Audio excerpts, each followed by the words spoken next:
بجد قلتم زوجي في زركة እግዚአብሔር ካባል ሁሉ ይሞ ለዛው ጊዜአ ትንኪራ ወይ ሰላም ተከታተልቲ ሶል ሚዲያ ዘዘለኹም ሰላምኩም ይብዛሕ ደቅስ ክንትስ ኤርትራውነት ኮርመነት አይብረስ እቶም ሳብስክራይብ ዘይገበርኩም ያላ ፎርሳ ተከታተልቲ ሶል ሚዲያ ሳብስክራይብ ጽቦት ኸይዳላ ተቀዳሚት ኮሜንት ላትኩምኩም ላይክ ጀምሩ ለሎሚ ከምዚ አበርስ ትሪዮ ዘለኹም ሐመድ በስርዓት በሻሻ እንዳተቃላጠፈ ይዝኸይ ዘሎ አውያት ከአ እንዳወሰኸይ ይዝኸይ ዘሎ ስለዚህ ዝሁሉ ዶሮናታት ዝግበር ዘሎ ዝሁሉ ኤርትራውነትን ኮኡ ምስላን ምቅያር ምስላን ምድዋን ዝከአል አይኮነን አባይታ አብተግባር ክገብርዎ አይኩንን እንታይዳ አጀንዳ ደርቢኻ ሰብኡ መታን ንኽዛረብ እቲ አባይታ ዘጋጥሞም ዘሎ ጨፍጫፍን እቲ አባይታ ዘጋጥሞም ዘሎ ስዕረትን ግን አውያት ወሲኾምሉ ከምኡ ከዓ ሻዕብያ ሓዙልና መንግስቲ ኤርትራ كدفعنا دلي منجس إرتراخ تحرنا دلي منجس إرتراخ كقبرنا دلي زلوا تقولايتي لازم خبرات خطات السوشيال ميديا ببزلنا يو إرتراويان قد كتشين عسران شدشن حمد بسرعة بشاشة نزموته خنقبرينا نزموته كلاتنا خنقبرينا أتقبرها كلاتنا خنساته سلزلنا خبرات خطات التي متشم زحزون بتشوفوا أفي وزنه بوغن السودان سراوي السودان درعاتكم تانكتات بزحات كافلايات يصقع علوا تصقيعين كا كمون نايفانون صبو سرحات مس ناي السودان توهايدو عبس سرحات لك حمزنا يمن مالك لك حمزنا يمن ابتي معسكرات ناي دعم سريع ناي جبر شبرا زسطنلو زعلملو اربعه معسكرات زلو كبيد متقعت كايديو زي حجي تريو زلخم كارتاتات مقياردو በላቸው ነው ደምሴ ነው ዋላ ዳብ ተባሃሉ ጀነራል ነው ኮነሬላት መጽም ዝዛረብ ወደሎ ዘረባ በዚህ ሰሚዑ ደቂረ በዚህ ጥራውጡ ጥራህ ነዳድን ወስኸላ ወሃብት አጀንዳ አምበር ተቀበልተ አጀንዳ ይልኩም ሱቡ ይዞሎ ሁሉ ቢላ ንኺት የዛሬ 5 ዓመት ኢትዮጵያ አፍሪካዊት የብልጽግና ተምሳሌት መሆን አለባት የሚል ራዕይ ሰንቀናል 100% እናሳካዋለን 100% ጥያቄ የለውም በአፍሪካ አንደኛ አላልኩም በአፍሪካ የብልጽግና ተምሳሌት እናረጋታለን ጥያቄ የለውም ይሄ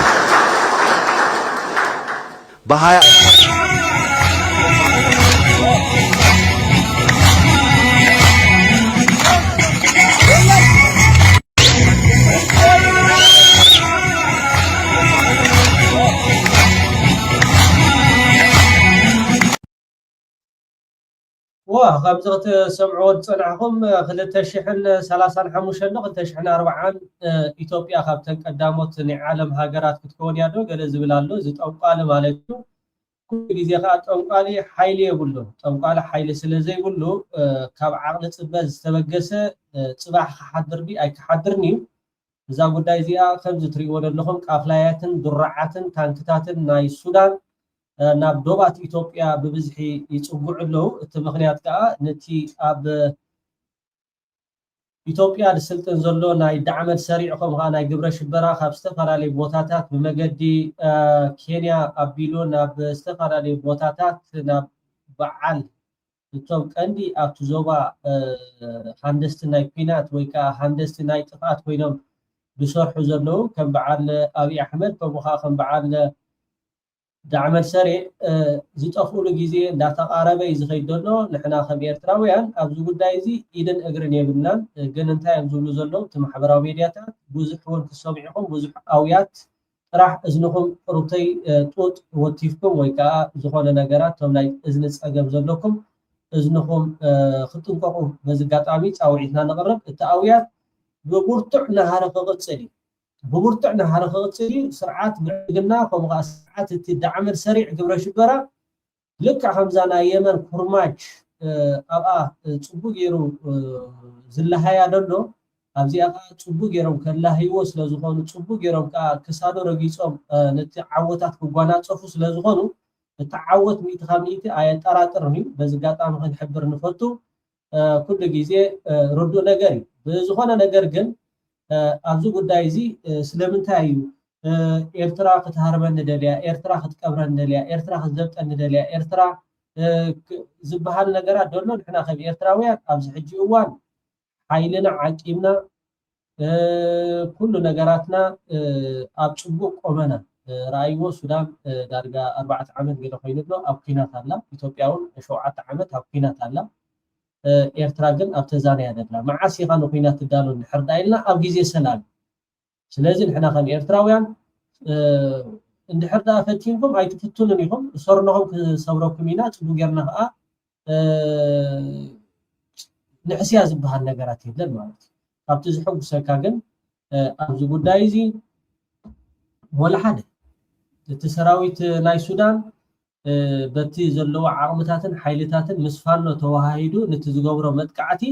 نحنا خم إيرتراويان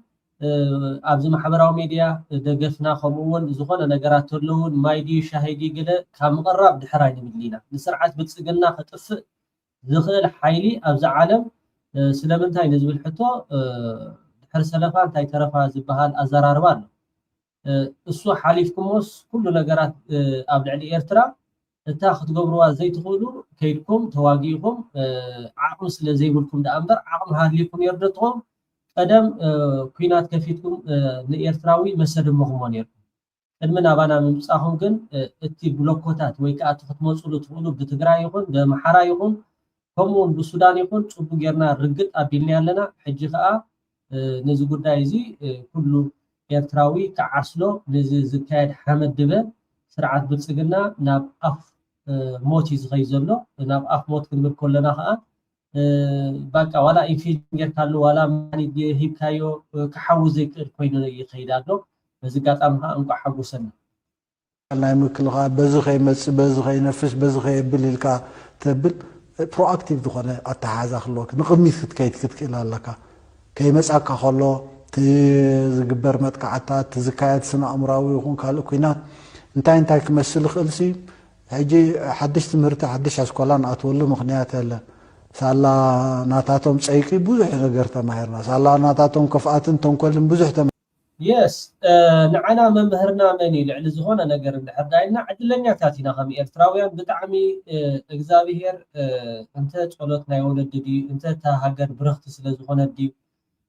እቶም ጸላእትና ገፊሕ ተኣፎም በቃ ምዕቆረ ዝበሃል ነገራት የለን ኩሉ ትዝገብርዎ ሃሂሎም እዮም ብዛረቡ ከነጥፋኣኩም ኢና ክንጥሕረኩም ኢና ክንረግፆኩም ኢና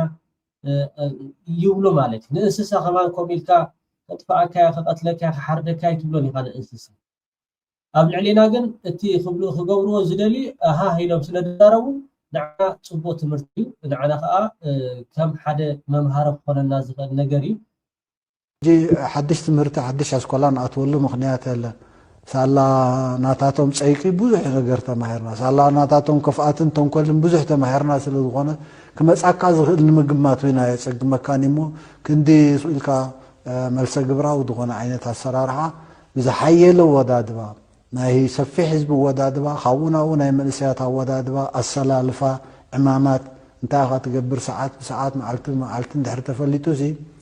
أنا بوزح أبصبو غنثات إنا دلنا هذا كله أبدقز له إرتراوسي دكشونا حدرين كابت أنا خسر هذا غير كأنه زيادة سره كابت خما إذا أمسول خسر هذا غير زيادة سره يفولت الله ليتم معلتين سلاد فولت وسوق تارجت دخون سلاد الله بخمته نازي ناي مخته عموجن بزحية لو هذا دماغ صرح له خلاله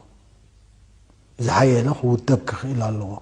بزيكو صرح دخيل كالي إلا من إسي بعتقل على أبدا جزء اللي إرتراو ترى يخسر هذا خيل نازي حكي مشينات الله إمباسيتات الله كادرتات الله نهيك دفع أكلات الله بوزحات أكلات الله نخسر دخولو كالي دخولو وينالو توجهات بصرحو مالي هاي بالله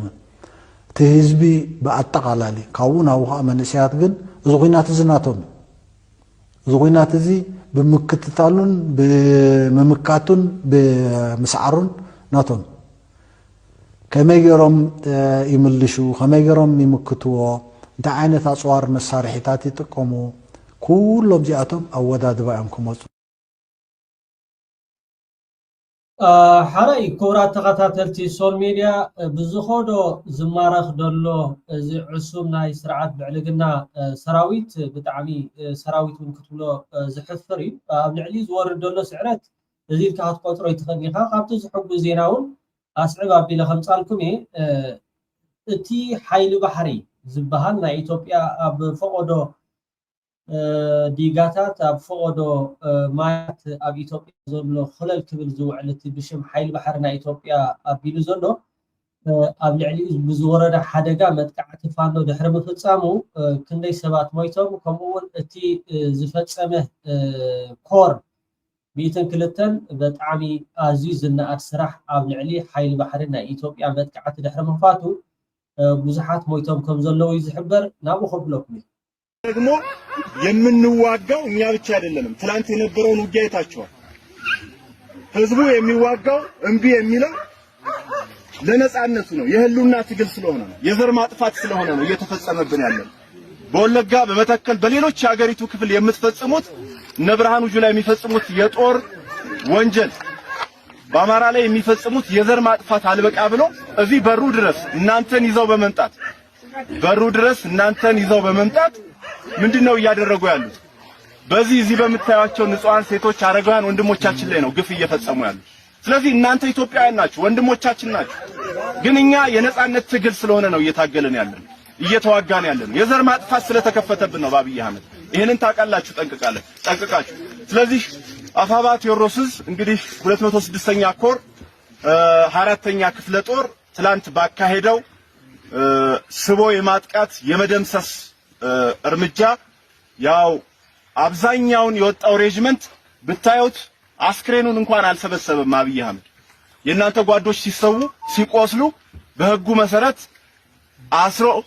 የሚታከመውን አክሞ አስክሬን ለቅሞ ነው መሄድ የነበረበት አይደለም። ይሄ ቀጠናውን በሙሉ ዛሬ አማራ ህዝብ ነው ሲቀብር የዋለ። የአማራ ባህል ስለሆነ ወግ ስለሆነ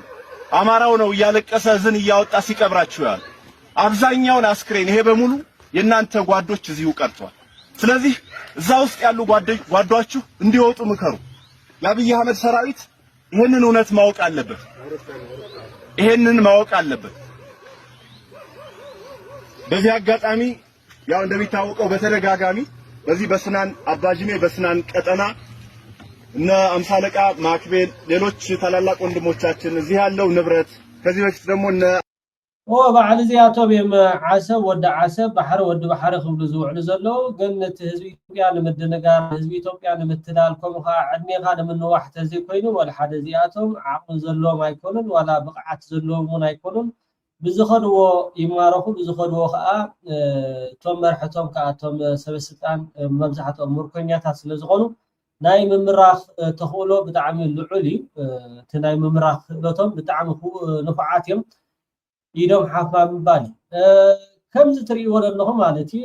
ጣና ሃይቅ ዝበሃል ቦታ ናይ በዓል ኢትዮጵያ በዓል ነታ መርከብ ኮለን እትብል ዝነበረት ፈቆዶ ዓድታትን ፈቆዶ ገጠራትን ከተማታትን ሪኢኹማ ነይርኩም። ፋኖ በዚ ኣጋጣሚ ፋኖ ንቅድሚት ብጣዕሚ ደስ ደብል ዓወት 72 ካብቶም ናይ ሓይሊ ባሕሪ ኣብ ማያት ናይ ኢትዮጵያ ጣና ሃይቅ ዝሰርሑ ሓይሊ ባሕሪ ከም ዝተቆትሉ ኣብቲ ማይ ሰጢሞም ከም ዘሎ ማለት እዩ። ኣብቲ ማይ ሰጢሞም ከም ዘሎ ፋኖ ብዝወሰዶ ናይ 4 ሰዓት ድሕሪ ምቁፅፃር ካብቲ ቦታ ብሰላም ከም ዝተመልሰ ናብ ቦትኡ 72 ግን ኣብቲ ማይ ኣብኡ ተሪፎም ከም ዘለዉ ቅድሚ ናብቲ ዓሰብ ቀይሕ ባሕሪ ውጋሶም ኣብኡ ድራር ዓሳ ኮይኖም ኣለዉ። ስለዚ ዓወት ንፋኖ ከምዚ ትሪእዎም ዘለኹም ከዓ ኣብታ ጃልባ ደይቦም ኣብታ ኮለል ዝብሉላ እዚኣቶም እዮም እቶም ንኤርትራ ክንሃርማይና ንኤርትራ ክነብላይና ክብሉ ዝውዕሉ ፋኖ ብጣዕሚ ፅቡቅ ስራሕ እዩ ዝሰርሕ ዘሎ 72 ኣብቲ ማይ ሰጢሞም ማለት እዩ። እዚኦም ከዓ ካብቶም ደመኛታት ፀላእቲ ህዝቢ ኤርትራ ዝኾኑ ንህዝቢ ኤርትራ ንኸድሚዩ ኣብቲ ዝሓለፈ እዋን ኣብ ዝተፈላለዩ ኣጋጣሚታት ሪኢኹሞም ነርኩም። ሓይሊ ባሕሪ ድሕሪ ግድብ ናብ ወደብ ገለ ዝብል ብዙሕ ኣጀንዳታት ከምኡ እቶም ሓይሊ ባሕሪ መብዛሕትኦም እቶም መንእስያት እውን እንድሕር ዳ ሪኢኹሞም ኣብቲ ዝገብርዎ ዘረባታት ብጣዕሚ ደምካ ይስፈልሓካ ፋኖ ድሓን እቶም ግን ደሞም ኣፍሊሖሞም ኣለዉ። ጽቦ ስራሕ ብዙኾነ ስርዓት በሻሻ ኣይሰለጠን ኣሎ እንዲ እዚ ኣብ ማሕበራዊ ሚድያ ክትንቀቆሉ ዘለና ኮኔልካ ነቲ ኣጀንዳ ንምቕያር ከምዚ ዓይነት ዜናታት ንኸይጋዋሕ ከምዚ ዓይነት ዜና ንኸይወፅእ ተባሂሉ እዩ እዚ ካርታ ኤርትራ ካርታ ሶማል ካርታ ገለ እንዳበለ ብዙሕ ነገራት ክዛረብ ዝውዕል ዘሎ እሞ እስከ ንስማዕዮም እሞ ኣዝዩ ኣገዳሲ መልእኽቲ ናይ ዞም ደግሞ አሉ ይሄ ስህተት ነው መውጣት አልነበረበትም እያለ ነው ያለው ማን ነው ብልጽግና ማን ነው ይሄ አገዛዝ የትኛው ነው ካርታው የትኛው ነው ትርክቱ ማን ነው አጀንዳው ባለቤት ምንም የሚታወቅ ነገር የለም እንዳልከው ትርምስ ነው ምንድነው አንሙት እንደው በጣም ብዙ ሰዎች በዚህ ባራስድ እንደሆኑ አውቃለሁ በጣም ብዙ ሰው ያፈረበት ጉዳይ እንደሆነ ማለት ነውና ምንድነው ግን ለኤርትራ የሚሰጠው አንድምታ ለቀጠናው የሚሰጠው ለዓለም አቀፉ ማህበረሰብ የሚሰጠው እንግዲህ ሮግ ስቴት የሚባሉ ስቴቶች ናቸው ላይክ በእንደዚህ አይነት ደረጃ ኃላፊነት በማይሰማው መንገድ እያንዳንዱ ነገር ሲያደርጉ የምትመለከታቸው እነዚህ ሰዎች ተራ መድረክ ምናምን አይደለም እንትን አይደለም በነገር ላይ የካርታን ፖለቲካ በደንብ የሚጫወቱ ሰዎች ናቸው እነዚህ ሰዎች ይሄ ገዥ ቡድን ይሄንን መሳሳት የለብንም ይሄንን የሚያወጡት ተሳስተው አይደለም ትርክት እየገነቡ ነው ያሉት ቴንክ ዩ በጣም እዚ ነገራት እዚ ለማዓንቲ ቅሬታ ተሳሒትና ናውጪና ያገለ ዝበሃል ነገራት ተሳሒቶም ኣይኮነን ናውጪሞ እዩ ዝብለሎ ብትክክል ተረዲዎም እንዳፈለጡ እዮም ሰዲዶም ንምንታይ ንምፍጣሪ ኣጀንዳ ንምፍጣሪ ኣቀድማ ቢለ ከሪእኩም ፀንሐኹም 72 ካብቶም ዝሰልጠኑ ሓይል ባሕሪ ኣብ ዝሓለፈ እዋን ድሕሪ ግድብ ናብ ወደብ ገለ ዝብሉ ዝነበሩ ፋኖ ጽቡቅ ገይሮም ኣብ ዝተፈላለዩ ዓወታት ይጓናጸፉ ኣለዉ እቲ ውሽጣዊ ዘጋጥሞም ዘሎ ስዕረት ንዕኡ ንኸይወፅእ ንዕኡ ንኸይቃላዕ ከምኡውን ኣጀንዳታት ብምሃብ ሰብ ኣብ ከምዚ ተጸሚዱ ብዛዕባ እዚ ክዛረብ ዝገበርዎ ነገር ተዘይኮይኑ ኣይፈለጡን ወይ ከዓ ከይተረድኦም እዮም ከምዚ ገይሮሞም ኢልካ ምዝራብ ማለት ድንቁርናኻ ምግላጽ ኣይተረድኦምን ከይፈለጡ ሶሪ ኢሎም ይቅሬታ ኢሎም ገለ ዝበሃል ድንቁርናኻ እንዳፈለጡ እዮም ገይሮሞ ከምኡ ዝብለሎ እንዳፈለጡ እዮም ገይሮሞ ተሳሒቶም ገለ ዝበሃል ነገራት ኣይኮነን አጀንዳ ንምፍጣር ነቡ ነው ያሉት ሆን ተብሎ ታስቦበት እንዲህ እንድናወራበትም ተፈልጎ ባይ ዘ ወይ አሁን we are working ለነሱ ፌቨር ይህንን ካርታ ያሳየን ማውራታችን በራሱ እዋ ከምዚ ንሕና ክንዛረብ ከለና እቲ ዘጋጥሞም ዘሎ ስዕረት እቲ ዘጋጥሞም ዘሎ ኩነታት ኤክስፖዝ ከይነቃልዖ ከይንዛረብ 72 ሓይል ባሕርና ኢትዮጵያ ሞይቶም ኣብ ጣና ሃይቅ ፋኖ ከምዚ ገይርዎም በዚ መገዲ ሱዳን ከምዚ ጋጢሙ ፋኖ ኣወሎ ኣወልድያ ሕወሓት ከምዚ ገይሩ ኩናት ይዳለሎ ገለ ኢልካ ከይትዛረብ እንታይ ዳ ከምዚ ህቡኻ 2-3 መዓልቲ 4 መዓልቲ ትዛረብ ብድሕሪኡ ከዓ ሓደ ጀልጋፍ መፂኡ ጀነራል ከዓ መፂኡ ይዛረብ ሓደ ከዓ ሚኒስተር መፂኡ ይዛረብ እዚ መናውሒ መድሃኒት ዝህቡኻ ኣጀንዳ ከም ምዃኑ መጠን ንሕና ከም ኤርትራውያን ከዓ ካብዚ ወፂና ወሃብቲ ኣጀንዳ ክኸውን ክንክእል ኣለና ስለዚ ብጣዕሚ ደስ ይላክም ዓላማቸው አኳያ ማለት ነው በምን ማለት እንደሆነ አመጣለሁ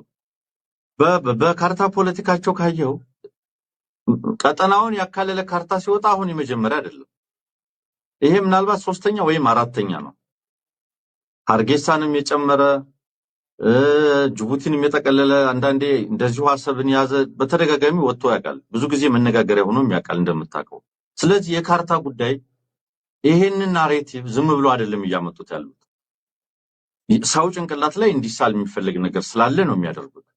ኦሮሚያ የሚባል ካርታ አላቸው ከቀይ ባህር የሚደርስ ከትግራይ የሚዋሰን ወር እንደዚህ አይነት አንዳንዴ ረዘም አድርገው ቀይ ባህር ሓራይ ክቡራት ተኸታተልቲ ሶል ሚድያ ደጊመ ደጋጊመ ኣብ ዘለኹም ሰላምኩም ይብዛሕ በቲ ከይተሓለልኩም ሶል ሚድያ ምዕባይ ትገብርዎ ዘለኹም ኣስተዋፅኦ ከዓ ደጊመ ደጋጊመ ብልብ የመስኖኩም ደሊ ኣብታ ቀዳመይቲ ኮመንት ግን ኣባላትኩም ኣባላት ሶል ሚድያ ሁኑ ሰብስክራይብ ገበሩ ብዝተኻለና ከዓ ኣብቲ ከነድምዓሉ ንኽእል ኩላትና ኣብቲ ማሕበራዊ ሚድያ ክንነጥፍ ክንክእል ኣለና ኣብ ትዊተር ኣብ ቲክቶክ ኣብ በለካ ለኽዓካ ካብኡ ወፂና ናብቲ ዝዓበየ ኣጀንዳ ናብኡ ሒዝና ከዓ ንቅድሚት ክንግስግስ በዚ ኣጋጣሚ ፃውዒት የቕርብ ስለዚ ካብዚ ሃለውሎ ካብ በለካ ለኽዓካ ተኣሊና ናብቲ ከርሓና ንህዝብን ሃገርን ዝጠቅም ኣብኡ ተዓሰልና ፅቡቅ እዩ ልዕሊ ዝኾነ ነገር ከዓ ፕሊስ ብዝተኻለኩም መጠን ናብ ኢትዮጵያ ገፅኩም ነዚ መደባት እዚ ትከታተልዎ ኣብ ውሽጢ ሃገር ዘለኹም ይሕዋት ዝዓበኹም ዝነኣስኩም ናብ ኢትዮጵያ ተዘይተንቀሳቐስኩም ናብ ኢትዮጵያ ተዘይከድኩም ብወግዓዊ ድዩ ዋላ ብዝተፈላለዩ መገድታት ናብ ኢትዮጵያ ክኸይድ እየ ዝብል ሰብ ድሕር ዳ ሃልዩ ኮይኑ ብጣዕሚ ኢትዮጵያ ናብ ኣዝያ ዝኸፍአ ነገር ትኸይድ ስለ ዘላ ናብ ኣዝያ ዝኸፍአ ነገር ስለትኸይድ ስለ ዘላ ዋላ እቶም ኣብ ኢትዮጵያ ዘለኹም ኣብ ትግራይ ድዩ ኣብ ዓዲ ኣምሓራ ድዩ ኣብ ዝተፈላለዩ ቦታታት ትኽኢልኩም ካብታ ኢትዮጵያ ትበሃል ስራሕ መላሓይኩም እንድሕር ዳ ወፂኹም ፅቡቅ ኖ ንሕናስ ኣብኡ ክንፀኒሕ ኢና እንድሕር ዳ ኮይኑ ከምዚ ናይ ትማሊ ካብ ሓይልታት ምክልኻል ኤርትራ ምስኡ ኣይንምለስን ኢና ናብ ኤርትራ ኢልኩም ኣብ ዝተፈላለዩ ቦታታት ማዓስከራት ሕጂ ኣብ ዳባት ዘለኹም ማለት እዩ ንዑና ኣይተመለሱ ተባሂልኩም ኣቢልኩም እዩ ብዝኾነ ግን ሕጂ እውን ብዝተኽኣለኩም መጠን ናብ ኤርትራ ክትምለስሉ ትኽእሉ መገድታት ብዙሕ ስለ ዘሎ ክትረኽቡና ኣብ ትግራይ ዘለኹም እውን ናብ ኤርትራ ክትምለሱ ተደሊኹም ፀገም ዘሎ ይኮነን ኣብ ኣዲስ ኣበባ ዘለኹም እውን ናብ ትግራይ ክትኣትውሉ ትኽእሉ ብኡ ጌርኩም ናብ ኤርትራ ክትኣትዉ ዘፀግም ነገር ሳይኮነን እንድሕር ዳ ደሊኻ ወላ ሓደ እቲ መገድስ ቀሊል እሞ ናብዚ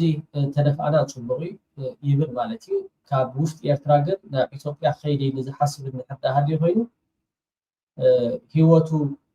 ናብ ሞት ወይ ከዓ ናብ ጥፍኣት ዝፈጠራ ሰብ ጥራሕ ክኸውን ዝኽእል የቀኒየለይ እስኪ ኣብ መጨረሻ ነዚ ሰብ እዚ ትዝክሮ ዶ ኣብ ቲቪ ኤረኸይ ተረኣየ ኣዝዩ ፌመስ ዝነበረ ማለት እዩ ኤርትራ ድሕሪ ነዊሕ ግዜ ብዚ ፌስቡክ ምስ ረኣኽቦ ብጣዕሚ ደስ ኢልኒ ሽሙ እስከ ኣብ ኮመንት ፀሓፉ መን እዩ ኣብ ዝረኸብኩም ንመዓልትን ሰዓትን ከዓ ናይ ዚኣ ሻሂ ኣስቴልና ከምዚኣ መልሲ ሂበ ነይረ ገለ ብሉኒ ኣነ ከዓ ሻሂ ከስትዮኩም እየ ሻሂ ክብል ከለኹ ከዓ ሻሂ ስለ ዝበሃል እዩ ዝኣዘዝኩም ኦኬ ዝኾነ መን እዩ እዚ ትዝክርዎ ብዘይ ኣቃራርሓ ግን ኣብቲ ኮመንት ሪኢኹም ቀኒሕኹም ከይተብሉ መልስዋ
بجد قلتم